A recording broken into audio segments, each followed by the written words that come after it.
Hello, welcome along. It's Dexa Scan day, I've decided. So I'm going to rattle through my Dexa Scan, give you an overview of what that showed up for me. So anyway, hello, I'm Poppy Mac. How are you? Hope you're doing okay. And thank you so much for being here with me. To those that have already subscribed, my lovely early subscribers, thank you so much. That means the world to me. And for the lovely comments as well. That's amazing. Thank you. It's not easy to dive in and put yourself out there when you've spent your whole life avoiding a camera. And now not only am I going to show this, I'm going to show you the inside. So I will be looking at my laptop a little bit, and I will try and drop some screenshots in over here as I go along, so you can see what I'm talking about. But I'm going to just rattle through it and just give you an overview of my Dexa, and hope it's of some interest. And if you're interested in getting a Dexa, I get mine done by BodyView, and I do have a discount code. So if you're interested in having my discount code, do send me a message and, you know, maybe subscribe. She says, trying to bribe you. And I'll be happy to share my discount code with you. So if that's something you'd be interested in, and I will try and remember to put a list at the end of the various venues that they have. So bear with me. So I'm going to grab the laptop and I'm going to dive in, and I'm just going to rattle through and give an overview of what it showed me and how it made me feel. So excuse me looking away from time to time, but I hope you'll find this interesting.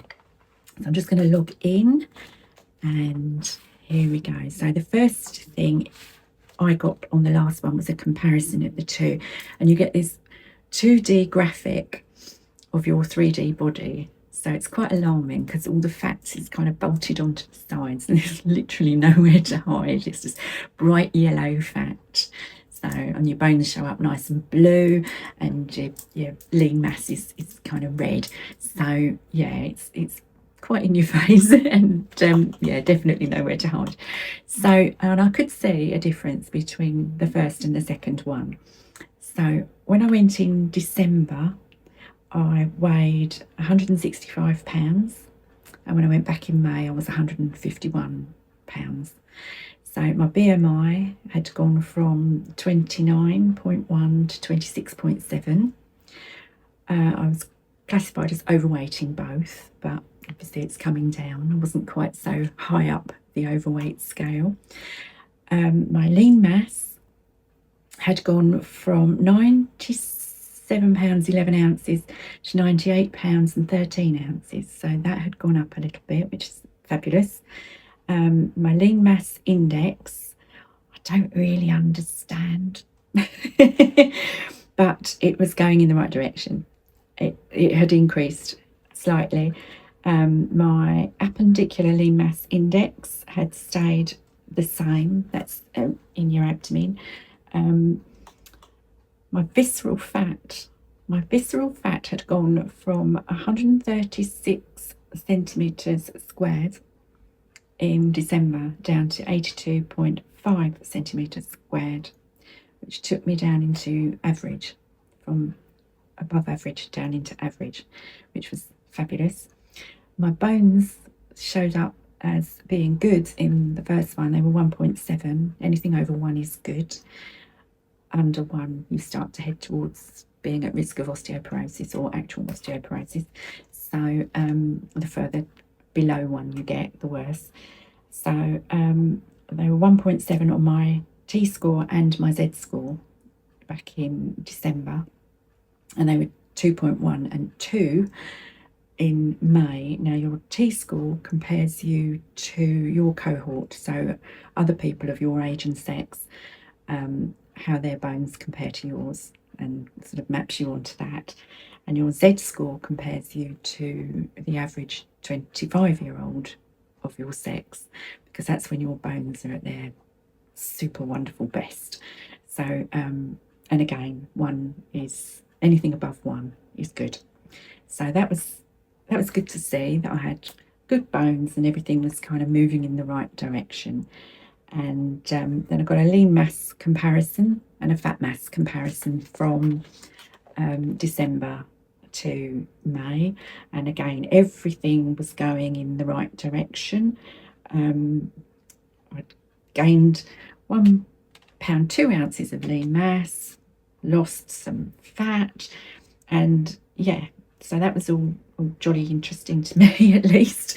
It was really nice to see everything going the way it was supposed to go, and apparently that's not a given. So, and then you get a little graph to show your lean mass. Mine's very gently climbing, and my fat mass is declining, and that's good. And you've got a side by side of your 2 Dexas, because I've had the 2. So that was interesting. And then we go to go through my bone density and everything.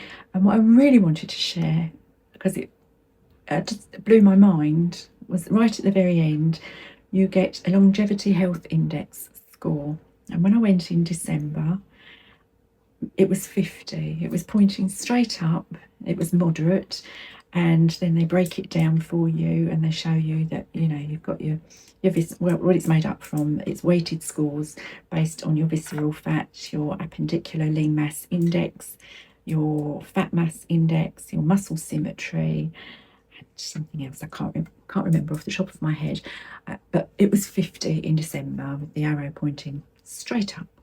And then when I went back in May to get my follow-up done, I had a longevity score of 89, very strong, and all of my scores had improved. All of the breakdown for the visceral fat, appendicular lean mass index, bone mineral density, fat mass index, and muscle symmetry, they'd all improved.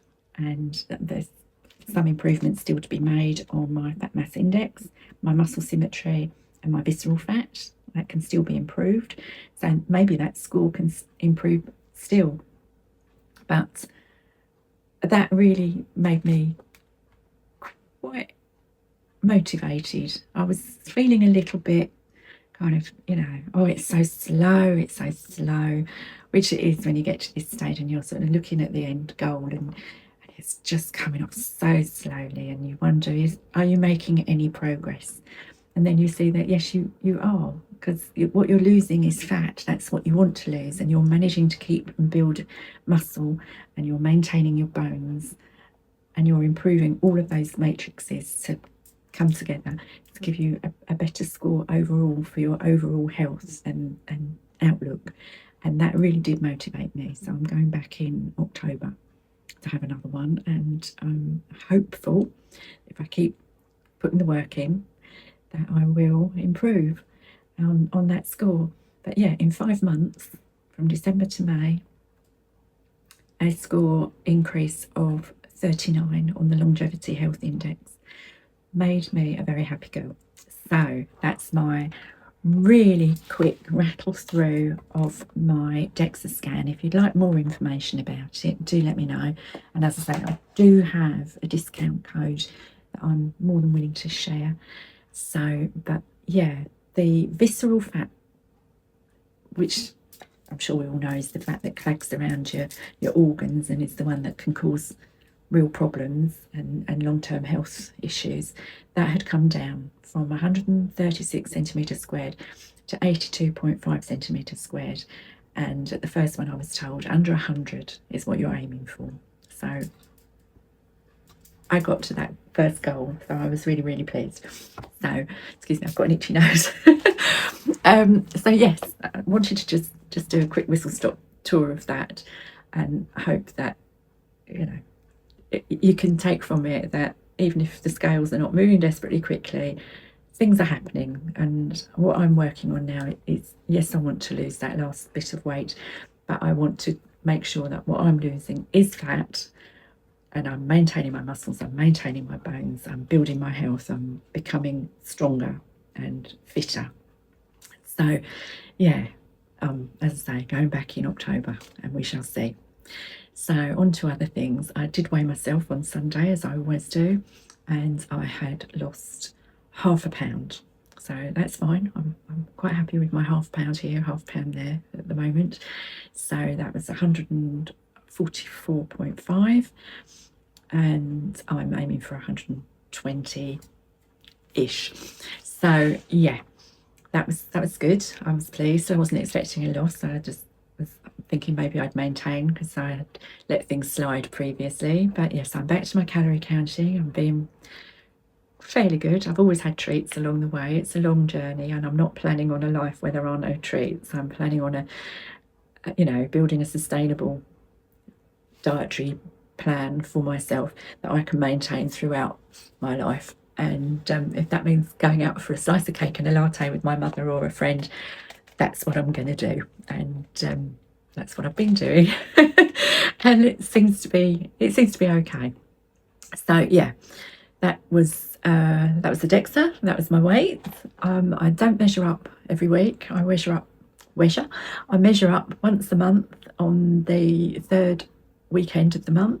So when I have a measure up, I'll let you know how that's been going, and I'll tell you where I was at the beginning and compared to where I am today, and then I'll keep checking in on that on a monthly basis. I also give myself a mini MOT once a month. At the first weekend of the month, I check my blood pressure, my blood glucose, and my cholesterol, and my oxygen levels. We have a family history of diabetes, so I've always kept an eye on it. I'm very grateful that I've managed so far to escape that, but I do keep an eye on it, and at the moment it's okay. It's in the normal ranges, but I do that. And when you're over 50, you get invited to go and have a health check with your GP, and they do your height and weight and blood pressure and all the good stuff, and then they feed it into a Q-risk calculator and give you a score.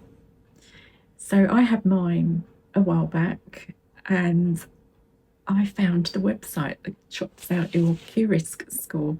So when I do my once a month sort of MOT on myself, every other month or so, I put everything into the Q-risk calculator and get my latest Q-risk score, and my risk is coming down, which is great, and I'll share that as well.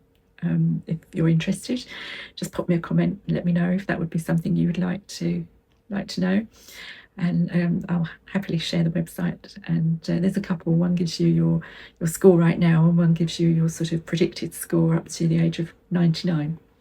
And I fully intend to be obscenely old. I'm quite interested in that. So yeah, so that's me, health and weight and DEXAs and reduced visceral fats, and I'm really chuffed. She says, boasting. So yeah, I hope that was interesting. So what have we been doing? Took my mum to see my lads at the weekend, as I always do. We go on a Sunday, and we spend some time with Seamus at the unit with the staff, and he gets me to read out stuff and finger spell onto his hands. We used to do sign along and Makaton, but because he can no longer see, he likes me to just finger spell things. He occasionally still signs. He'll greet me with a hello and drink and chocolate.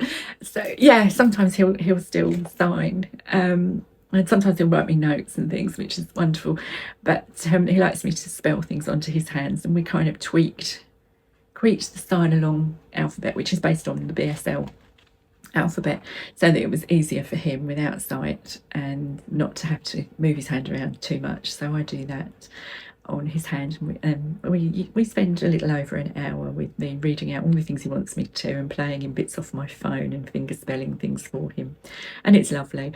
And then we go down, while we're doing that, Ryan's at the gym, and with his support staff, we go and meet them from the gym, and we go into Costa next door, and we have a drink and a chat and he likes to look up things on my phone and grill me about things.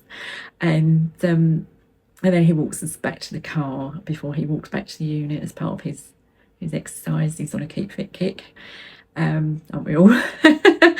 And he's doing really, really well. Really proud of him. And he weighs every week at the gym, so that's good.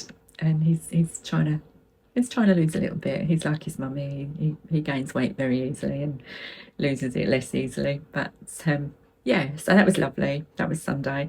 Monday we went to a memory cafe that's run by the Alzheimer's Dementia Support Service, and that's always nice. And they do little quizzes and a little game of bingo, and they leave puzzles and things on the table, and there's a cup of coffee and a couple of biscuits and just nice chat. It's always a nice atmosphere. It's a lovely little group. It's very local, and so we try and go along to that each month that they do it, and they do a craft one at the end of the month as well, and we go along to that. And it's supposed to be for people with a diagnosis and their family members or carers. And a couple of the guys have started to do a sort of drop and go. They get their wives settled in, and then they go, oh, I really must go shopping, and they disappear. So a couple of the other daughters and I have kind of started to adopt these abandoned ladies who don't know what they're doing, and we sort of help them out with their bingo and stuff. So it's quite good. It's quite a nice, relaxed atmosphere. But I think sometimes they think some of the other ladies that are there of my mum's age think that I'm one of the staff, and I don't mind that. And go, yeah, can you get me a drink? Yes, I can get you a drink. That's fine. So yeah, that was a lovely afternoon. What else did we do? Tuesday I met my oldest friend. Not in years, but in the longest time we've known each other. We met when we were 4 years old, when we started infant school. We met on day one, and we've been friends ever since. And she's been amazing. She feels like family to me. We lost touch when we went to different secondary schools, and when she heard that my brother had died, she picked the phone up and invited herself over, which I, to this day, think is one of the bravest things anyone has ever done for me. And yeah, and we just clicked and reconnected, and we've been in each other's lives ever since. And our mums met at the school gates and were also best friends, and they have remained friends ever since. But unfortunately her mum died last month, and we went to the funeral a couple of weeks ago. It was very sad. Beautiful service, but very sad, obviously. So it was nice to see her looking more like her again. So that was lovely. We went for a latte and a gossip and a catch up, and we, you know, shared some memories and some laughs, and yeah, really, really nice. So yeah, I'll be seeing Ryan again on Friday. So he's not told us where we're going yet. He likes to meet up and go for a hike around supermarkets or parks or whatever. So yeah, that'll be Friday. And Seamus rings me every night for a chat. So I like to think they both get from me what they want from me and what they need. But they're very happy where they are. They're definitely thriving. The staff are amazing. So that's all good. So what's been happening? Dementia Diaries. Oh my goodness. So yes, I've had to tell Mum a few times about my dad and my brother dying and other family members that are no longer with us. And that's obviously very sad. And because for her, she's kind of reliving that loss, although I think in the back of her mind it's there.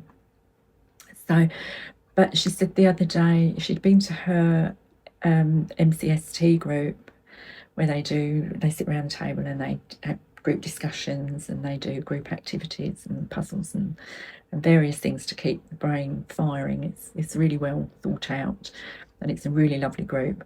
But we were sitting here in the evening, and she said, oh, the strangest thing happened today. And I said, oh, why? What happened? And she said, well, between shifts, when I was going from the women's ward to the children's ward, we were all in this room doing puzzles and discussing things and different activities. And it just seemed like a bit of an odd way to spend the time, and maybe we would have been better off heading back to the wards.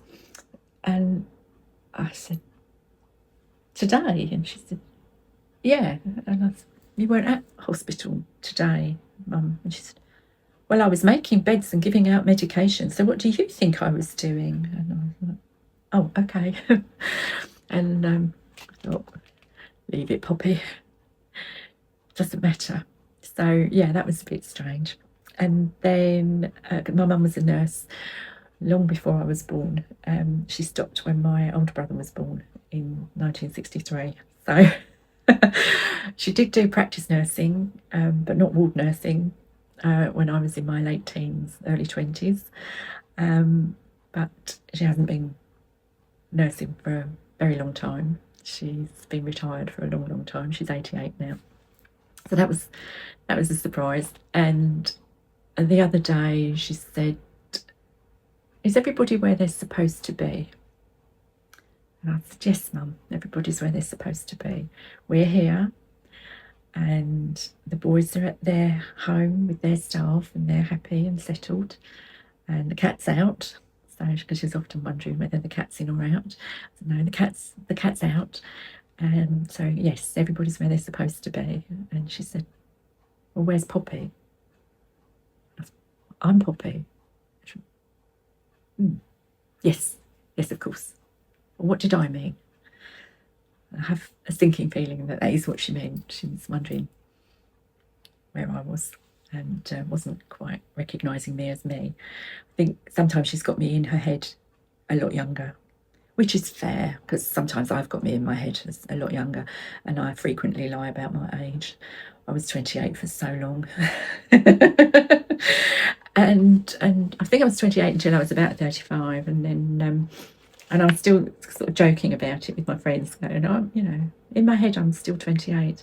And I had my boys when I was 37, and I went for, because I was a geriatric mum, funny years, they did all sorts of tests and checks on me because there were a few complications, and at the end of it they gave me my biological age, and they came and they said, we've got your biological age, you're 28. And I went, yes, that's what I've been telling everyone for years.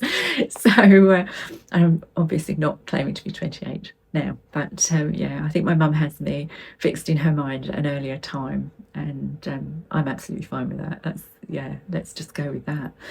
So what else have we been doing? I've gone back to do my exercises in the morning, getting up that little bit earlier, getting a coffee while it's all quiet and I'm not needed and I haven't got to think about anybody else, and I just have my coffee, put the fans on, get the weights out, get the stretchy bands out, and do my exercises.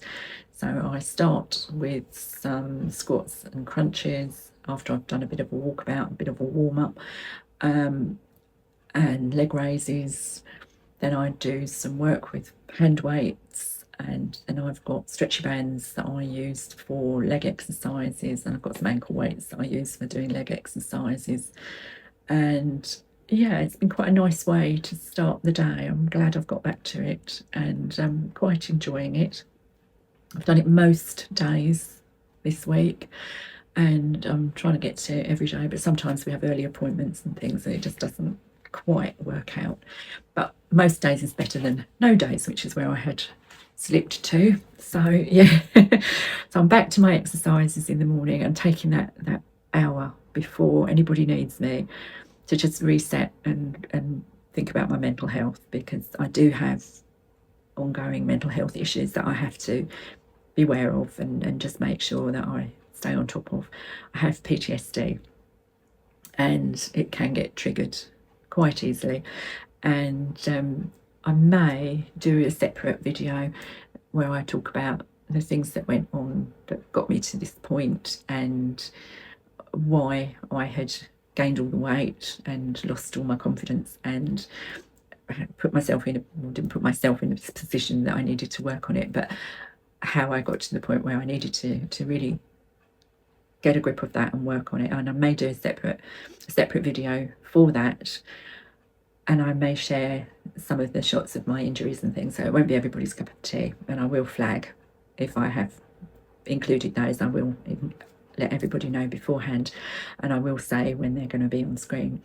and let you know when they're no longer on screen, because they won't be to everybody's liking, and it may be triggering for other people. But that'll be a separate video talking about that and mental health issues.